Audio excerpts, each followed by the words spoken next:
My name is Cam Kelly. I'm a commercial real estate broker with the Langert Commercial Group, and to my right is our principal and founder, Evan Langert. Hi everyone. As Cam said, I'm the principal and founder of the Langert Commercial Group.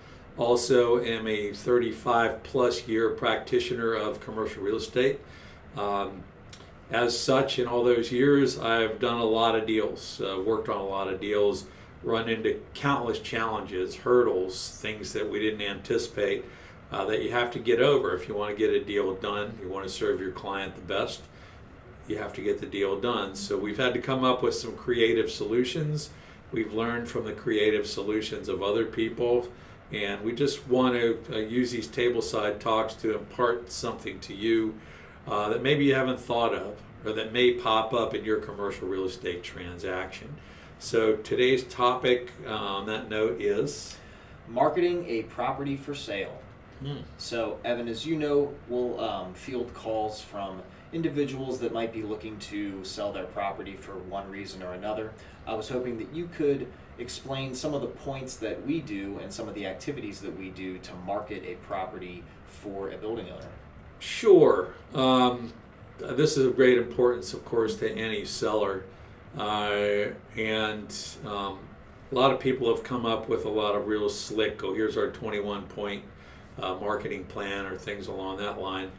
There's not a lot of rocket science to this. I mean, anybody who's sold anything knows that the way that you best sell something is to open it up to not just as many people as possible, potential buyers, but potential qualified buyers. So one important thing is we have industry databases. The most prevalent one and the gold standard in our industry is called CoStar, and we have that. And it's almost all brokers that are on it, or it's all industry people. Public can't get on it. So it's all practitioners of commercial real estate.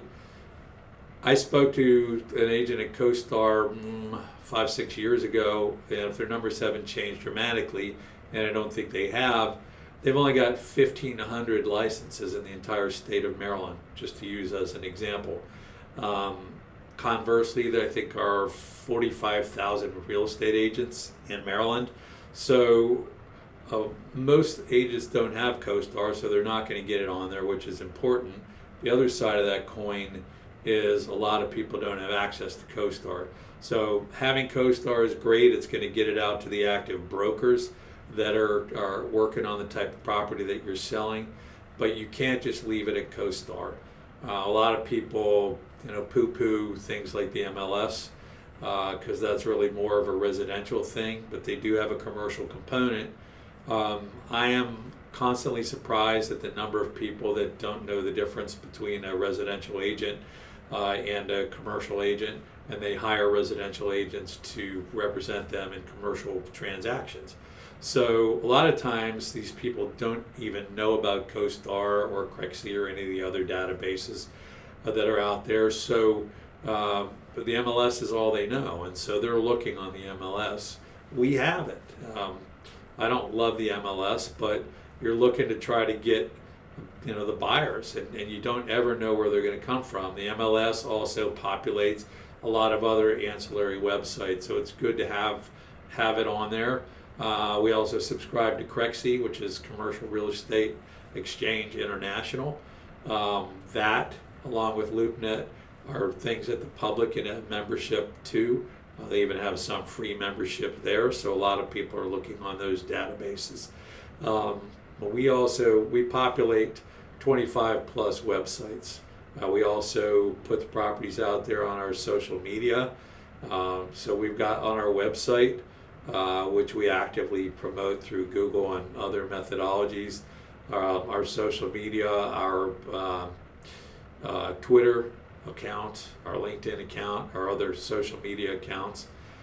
We also do email blasts. We have proprietary lists of brokers and other real estate professionals that either buy certain types of properties or work as brokers in certain types of properties. We send repeated email blasts out to those people into our pool of buyers that we've amassed over the years. And then we also call. If you have a a $3 million office building in a certain area, we look up all the people in a certain radius that own those types of properties. Some of them are local.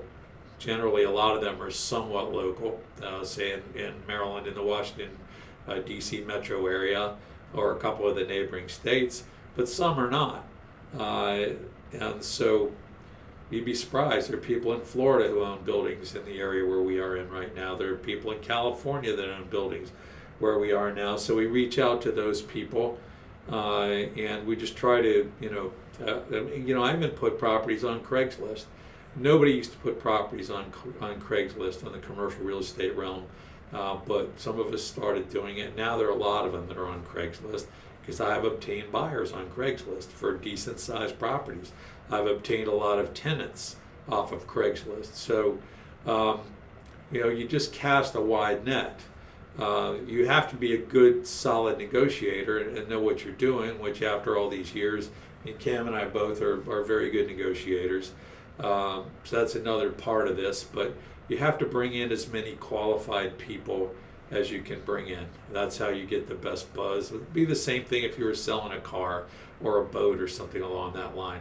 If if some friend tells another friend that you're selling your car and they come in and make you an offer and there's nobody else in there, well, you're probably not going to get the best offer for your car or your boat. Same thing goes with property. You got a lot of people out there, not a lot percentage-wise, but numerically, that call on properties and say, hey, we like off-market properties. Off-market properties are self-defining almost. They're properties that are not out there on any database, are not being marketed. So generally, they like to have off-market properties because there's no competition. So they're not going to get in a war where they might have a bidding war, which we just had an 8-offer bidding war here in what's supposed to be not the greatest economy. Ended up getting a shopping center under contract at almost $500,000 above what it was appraised at. So, and we did that by getting the word out there to a wide variety, not just of people, but qualified people. So it's not rocket science. We're happy to talk to you further about where we market, where we advertise.